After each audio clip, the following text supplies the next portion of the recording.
ഇന്ന് fundamental റൈറ്റ്സിൻ്റെ part two ആണ് നമ്മൾ വീഡിയോ ചെയ്യാൻ പോകുന്നത്. അതായത് ഇന്നലെ നമ്മൾ ആർട്ടിക്കിൾ 20 മുതൽ ആർട്ടിക്കിൾ 12 മുതൽ 22 വരെ ഫിനിഷ് ചെയ്തു. 10 ആർട്ടിക്കിൾ ഫിനിഷ് ചെയ്തു.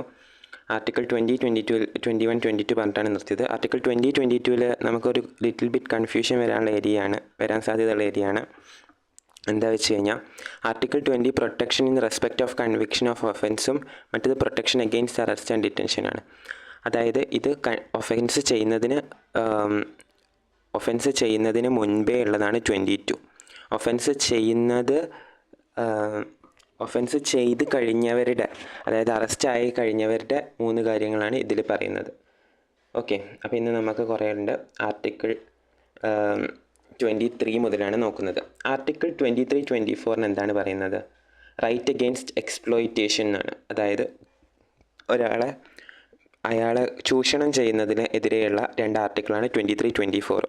Article 23 prohibition of traffic in human beings and forced labour.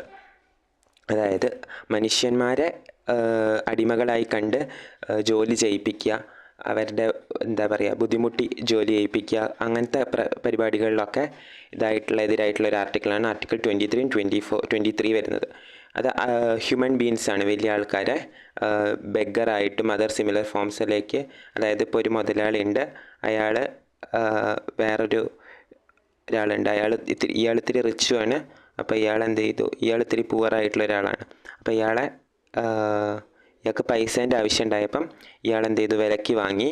എന്നിട്ട് ഇയാളെ കൊണ്ട് 24 hours കണ്ടിന്യൂസ് ആയിട്ടോ അല്ലെങ്കിൽ ഇങ്ങനെ റെസ്റ്റ് ഇല്ലാതെ അങ്ങനെ കുറേ പണിയെടുപ്പിച്ചു.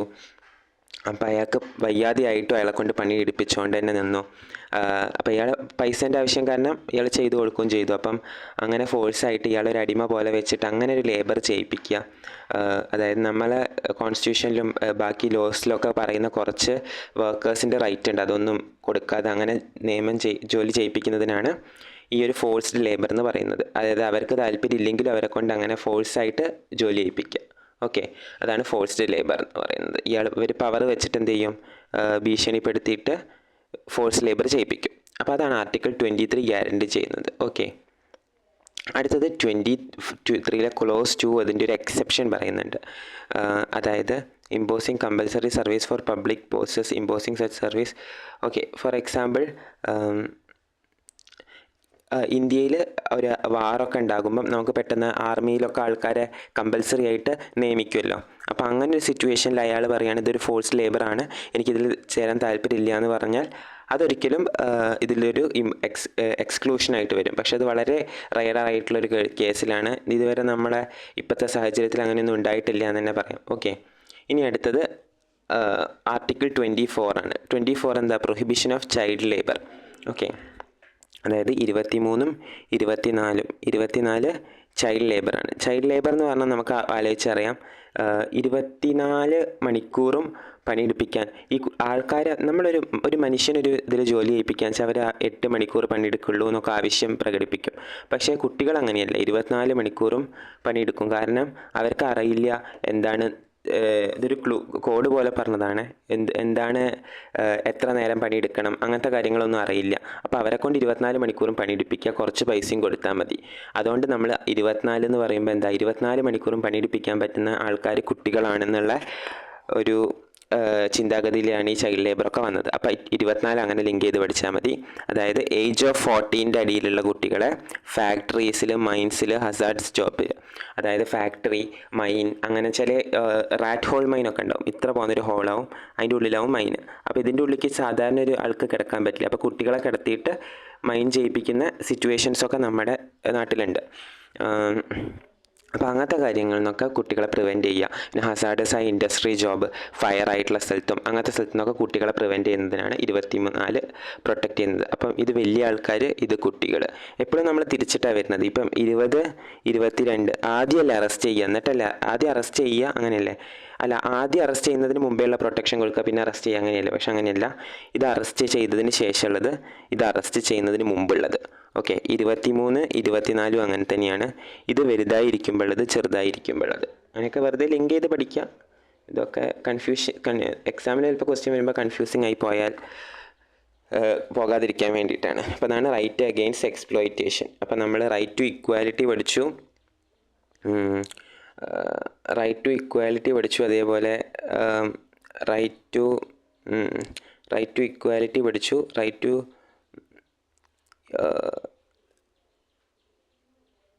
പിന്നെ നമ്മൾ കുറച്ച് റൈറ്റ്സ് പഠിച്ചു. ആർട്ടിക്കിൾ 19 വരുന്ന റൈറ്റ് 20, 21, 22 ഒക്കെ പഠിച്ചു. അത് കഴിഞ്ഞിട്ട് ഇനി ഇപ്പോൾ പഠിച്ചത് റൈറ്റ് അഗെയിൻസ്റ്റ് എക്സ്പ്ലോയിറ്റേഷൻ ആണ്, ഒരാളെ എക്സ്പ്ലോയിറ്റ് ചെയ്യുന്നതിന് എതിരെയുള്ള റൈറ്റ്. ആദ്യം റൈറ്റ് ടു ഇക്വാലിറ്റി പഠിച്ചു, പിന്നെ റൈറ്റ് ടു ഫ്രീഡം പഠിച്ചു, ഇപ്പോൾ റൈറ്റ് അഗെയിൻസ്റ്റ് എക്സ്പ്ലോയിറ്റേഷൻ പഠിച്ചു. അടുത്തത് എന്താണ്? അടുത്തത് ഇന്ത്യൻ കോൺസ്റ്റിറ്റ്യൂഷൻ്റെ 42nd അമെൻമെൻറ്റ് ഓഫ് 1976 പ്രിയാമ്പിളിലേക്ക് ആഡ് ചെയ്തൊരു വേർഡ് ഉണ്ട്. എന്താണ്? ഒന്ന് സോഷ്യലിസ്റ്റ്, ഓക്കെ, ഒന്ന് ഇൻറ്റഗ്രിറ്റി, ഓക്കെ. മൂന്നാമത്തെ വേർഡാണ് അടുത്ത ഇതിൽ മെയിനായിട്ട് പറയുന്നത്, secularism. Okay, secularism is related to religion. എന്താണ് റിലീജിയൻ റൈറ്റ്സ് എന്ന് നമുക്ക് നോക്കാം. Okay, right to freedom of religion, അതാണ് ആർട്ടിക്കിൾ 25 to 28 പറയുന്നത്. 25ാമത്തെ ആർട്ടിക്കിൾ മുതൽ 28ാമത്തെ ആർട്ടിക്കിൾ വരെ പറയുന്നത് right to freedom of religion ആണ്, 25 to 28. ഓക്കെ, അപ്പോൾ എന്താണിത് മൊത്തമായിട്ട് നമുക്ക് നോക്കാം. ആർട്ടിക്കിൾ 25 എന്ന് പറഞ്ഞു കഴിഞ്ഞാൽ ഫ്രീഡം ഓഫ് കോൺസൈൻസ്. ഇതിങ്ങനെ തന്നെ എടുത്ത് ചോദിച്ചിട്ടുണ്ട്. ഏത് ആർട്ടിക്കിളാണ്? Freely profess, propagate, practice religion. ഈ ഒരു വേർഡ്സ് പഠിച്ചു വെച്ചാൽ മതി. പ്രാക്ടീസ്, പ്രൊഫസ്, പ്രൊപ്പഗേറ്റ്, ഈ 3P വേർഡ്സ് പഠിച്ചു വെച്ചാൽ മതി. Freedom of conscience and freedom of അതായത് റിലീജിയൻ, ഏത് റിലീജിയനും നമുക്ക് പ്രാക്ടീസ് ചെയ്യാനുള്ള അധികാരം, അതാണ് ആർട്ടിക്കിൾ 25 തരുന്നത്. നിങ്ങൾ ഏത് വിഭാഗത്തിൽപ്പെട്ട ആളാണെങ്കിലും അത് നമുക്ക് പ്രാക്ടീസ് ചെയ്യാനുള്ള അധികാരം. പിന്നെ freedom to manage religious affairs. നമ്മളൊരു മതം മാത്രമല്ല, മതം പരമായിട്ട് പല ചടങ്ങുകളും കാര്യങ്ങളൊക്കെ ഉണ്ടാകും, അതിനുള്ള അധികാരം കൊടുക്കുന്നുണ്ട്. അതായത് നമുക്ക് മതപരമായിട്ടുള്ള കാര്യങ്ങളും ചടങ്ങുകളും ഇതൊക്കെ ചെയ്യാനുള്ള അധികാരമാണ് ആർട്ടിക്കിൾ. അതിൻ്റെ അതിൻ്റെ റിലീജിയസ് അഫെയർസ് മാനേജ് ചെയ്യാനുള്ളതാണ് ആർട്ടിക്കിൾ 26 കൊടുക്കുന്നത്. അതായത് മാനേജ് ചെയ്യാം, അഡ്മിനിസ്റ്റർ ചെയ്യാം, അങ്ങനെയൊക്കെ. ഓക്കെ, ഇനി ആർട്ടിക്കിൾ 27 എന്താ? ഫ്രീഡം ഫ്രം പേയിങ് ടാക്സസ്, അതായത് ടാക്സ് അടയ്ക്കുന്നതിൽ എതിരെയുള്ളത്. അതായത് ഒരു റിലീജിയൻ നടത്തി കൊണ്ടുപോകാൻ ഉള്ളതിൽ നിന്ന് ടാക്സിന് ഒഴിവാക്കിയിട്ടുണ്ട്. ഓക്കെ, പക്ഷേ ചില ഫീസൊക്കെ ഈടാക്കും, അതല്ലാതെ ടാക്സ് ഈടാക്കാൻ പാടില്ല റിലീജിയൻ്റെ പേരിൽ. അടുത്തത് 28. 28 freedom to attend religious institution. Religious institution ആയിട്ടുള്ള സ്ഥലത്ത് നമുക്ക് അറ്റൻഡ് ചെയ്യാനുള്ള ഫോർ എഡ്യൂക്കേഷണൽ അതായത്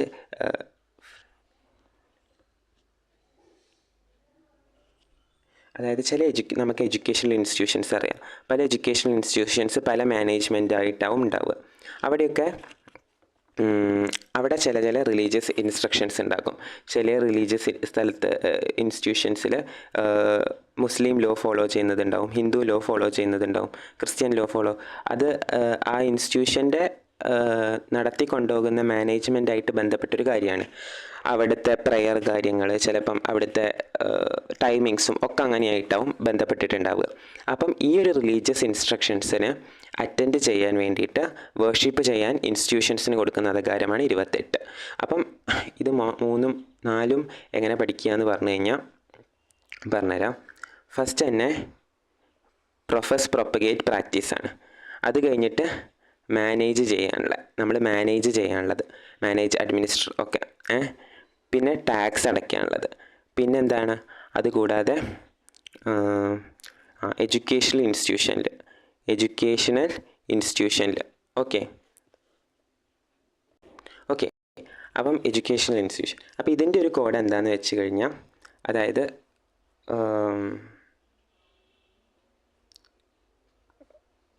PM ടേക്ക് റിലീജിയസ് എഡ്യൂക്കേഷൻ.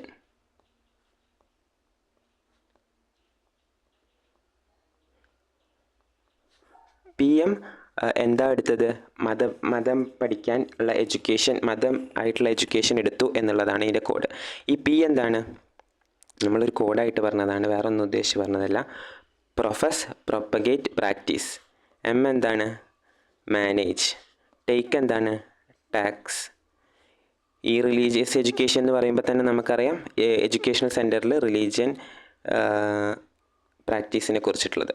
അപ്പം 25, 26, 27, 28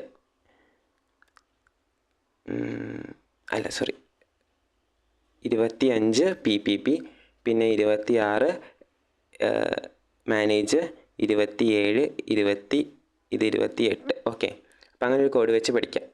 അടുത്തത് ആർട്ടിക്കിൾ 29 30 ആണ്. 29, 30 എന്ന് പറഞ്ഞു കഴിഞ്ഞാൽ അടുത്ത റൈറ്റാണ്.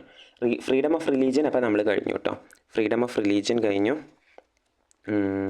അടുത്തതാണ് കൾച്ചറൽ ആൻഡ് എഡ്യൂക്കേഷണൽ റൈറ്റ്സ് എന്ന് പറയും. ആർട്ടിക്കിൾ 29, 30 കോമ്പൗണ്ട് ചെയ്തിട്ട്. എന്താണ് ആർട്ടിക്കിൾ 29, 30? ആർട്ടിക്കിൾ 29 എന്താണെന്ന് വെച്ച് കഴിഞ്ഞാൽ conserve culture scripts and preserve it. അതായത് ഇത് protection right of minorities to conserve their language, script and culture. ഇപ്പോൾ ഒരു മൈനോറിറ്റി ആയിട്ടുള്ള ഒരു ഗ്രൂപ്പ് ഉണ്ട്, ഒരു സ്പെസിഫിക് റിലീജിയൻ ആവണമെന്നില്ല, ഒരു കാട്ടിൽ ജീവിക്കുന്ന ഒരു ഗ്രൂപ്പാണ്. അവരൊരു മരത്തിനെ ആരാധിച്ച് പോകുന്ന ഗ്രൂപ്പാണ്. അപ്പോൾ ഈ മരത്തിൻ്റെ റിലേറ്റഡ് ആയിട്ട് അവർക്ക് കുറേ സ്ക്രിപ്റ്റ്സും കാര്യങ്ങളൊക്കെ ഉണ്ട്. ഒരു എക്സാമ്പിൾ പറയുകയാണ്. അപ്പോൾ ഇതൊക്കെ ആരെങ്കിലും വന്നിട്ട് എൻക്രോച്ച് ചെയ്യുകയാണെങ്കിൽ അത് അവരുടെ ഒരു വിശ്വാസമാണെന്ന് പറഞ്ഞാൽ അത് പ്രൊട്ടക്റ്റ് ചെയ്യാൻ, അത് അവരുടെ ഒരു കൺസേർവ് ചെയ്യാനും അത് ആ കൾച്ചർ അവർക്ക് പ്രൊട്ടക്റ്റ് ചെയ്യാനുള്ള അധികാരമാണ് ആർട്ടിക്കിൾ 29 കൊടുക്കുന്നത്. പിന്നെ ഈ ഒരു അവരുടെ ഒരു വിശ്വാസം, ഈ ഒരു വിശ്വാസത്തിൻ്റെ പേരിൽ അല്ലെങ്കിൽ അവരുടെ എന്തെങ്കിലും വേറെ എന്ത് അടിസ്ഥാനത്തിലും അവരെ സ്റ്റേറ്റ് മാനേജ് ഇൻസ്റ്റിറ്റ്യൂഷൻസിൽ, റിലീജിയസ് ഇൻസ്റ്റിറ്റ്യൂഷൻസ്, സ്റ്റേറ്റ് മാനേജ് ആയിട്ടുള്ള സ്കൂളുകളിൽ ഇവിടെയൊന്നും ഡിനൈ ചെയ്യാൻ പാടില്ല. ഈ കുട്ടി ഈ ഒരു വിഭാഗത്തിൽപ്പെട്ടതാണ്, അതുകൊണ്ട് ഇവിടെ അങ്ങനെ ചെയ്യാനേ പാടില്ല. ഇത് ആബ്സല്യൂട്ടാണ്, റീസണബിൾ റെസ്ട്രിക്ഷൻസ് ഇല്ല. ഇതേപോലെ ആബ്സല്യൂട്ടാണ് ചൈൽഡ് ലേബറും. ചൈൽഡ് ലേബറിന് റീസണബിൾ റെസ്ട്രിക്ഷൻസ് ഇല്ല. ചൈൽഡ് ലേബറിലും റീസണബിൾ റെസ്ട്രിക്ഷൻസ് ഇല്ല, അത് ആബ്സല്യൂട്ടാണ്. നമ്മൾ ഈ 22-നൊക്കെ റീസണബിൾ റെസ്ട്രിക്ഷൻസ്, 24-ന് റീസണബിൾ റെസ്ട്രിക്ഷൻസ് പറഞ്ഞിരുന്നു. അതേപോലെയാണ് 29 റീസണബിൾ റെസ്ട്രിക്ഷൻസ് ഇല്ല, ആബ്സല്യൂട്ടാണ്. പിന്നെ ഈ ആർട്ടിക്കിൾ 29-ൻ്റെ വേറൊരു പ്രത്യേകത എന്താണെന്ന് വെച്ച് കഴിഞ്ഞാൽ ഇന്ത്യൻ സിറ്റിസൻസിന് മാത്രമേ ക്ലെയിം ചെയ്യാൻ പറ്റുള്ളൂ. ഓക്കെ, ഫോറിനേഴ്സിനുള്ളതല്ല.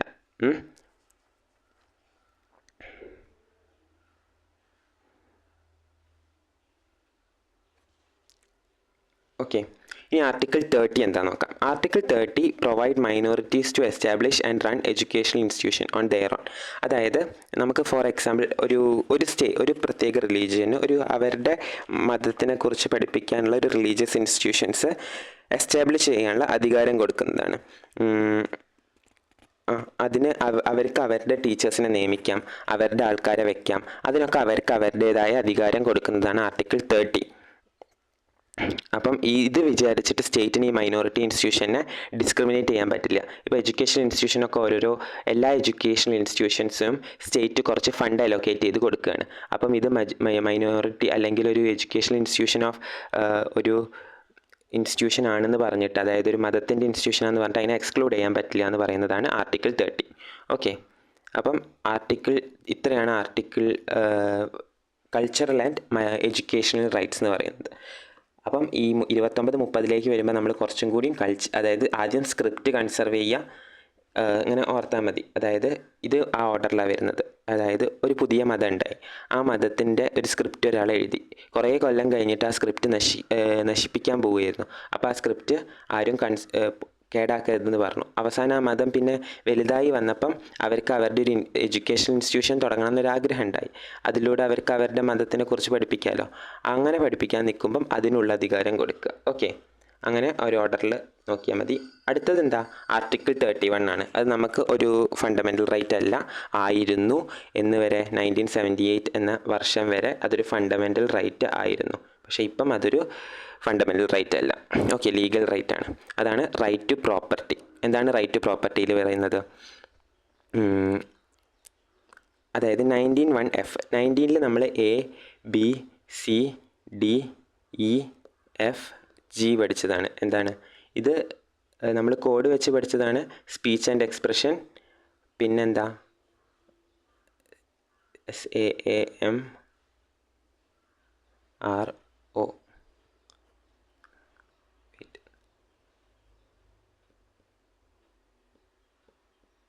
ഓക്കെ,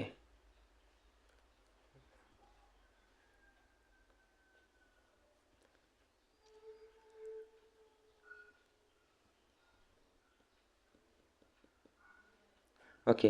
നമ്മൾ എന്തായിരുന്നു കോഡ് വെച്ച് പഠിച്ചിരുന്നത്? SAAMRO എന്ന് പറഞ്ഞ് പഠിച്ചിരുന്നു. SAAMRO. ഇത് സ്പീച്ച് ആൻഡ് എക്സ്പ്രഷൻ. ഇതും ഇതും ഇതും ഇതും ഇതും നമ്മൾ ഒക്കെ കൺഫ്യൂഷനായി പോകാതിരിക്കാൻ നമ്മളൊരു കോഡ് പറഞ്ഞിരുന്നു. ഇതെന്താണ്? ഇത് സ്പീച്ച്, ഇത് ഒക്യുപ്പേഷൻ, എവിടെ വേണമെങ്കിലും നമുക്ക് ഒക്യുപ്പൈ ചെയ്യാം. ഇത് റിസൈഡ് ചെയ്യുക, എവിടെ വേണമെങ്കിലും റിസൈഡ് ചെയ്തിട്ട് അവിടുത്തെ ഒക്യുപ്പേഷൻ എടുക്കുക. ഇതെന്താണ്? അസംബിൾ ചെയ്യുക. നമ്മൾ പറഞ്ഞിരുന്നൊരു പുതിയതായിട്ടൊരു ഗ്രൂപ്പ്, ഒരു പാർട്ടി ഉണ്ടാക്കി. അപ്പോൾ അവർ ആദ്യം അസംബിൾ ചെയ്യും, എന്നിട്ട് അസോസിയേഷൻ ഉണ്ടാക്കും. പിന്നെ അവർക്ക് മൂവ് ചെയ്യണം പുറത്തേക്ക്, ഉത്തർപ്രദേശിൽ പോയിട്ട് അവിടെ ആ പാർട്ടി സ്ഥാപിക്കും എന്നൊക്കെ പറഞ്ഞിരുന്നു.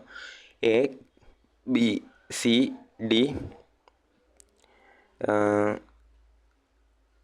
റിസൈഡ് ചെയ്യും, ഒക്യുപ്പൈ ചെയ്യും.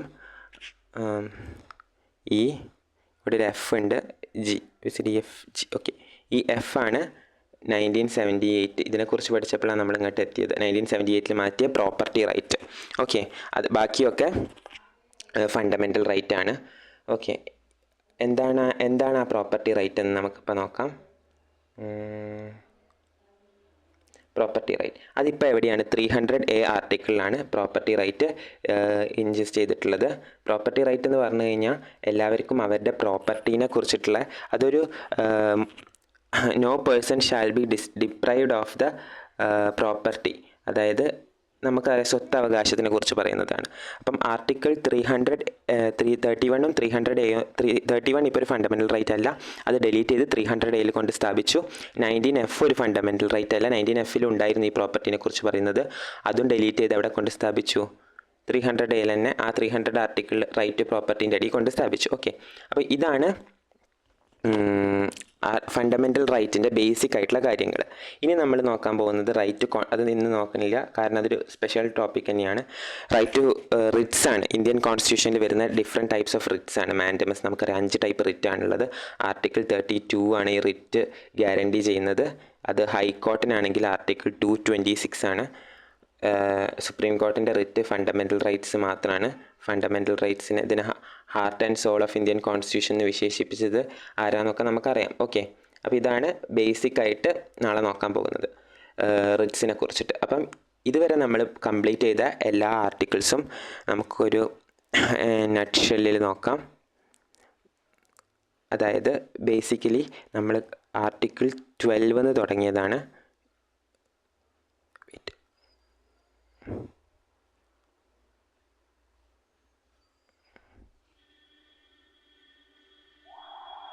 ആർട്ടിക്കിൾ 12 തുടങ്ങിയതാണ്.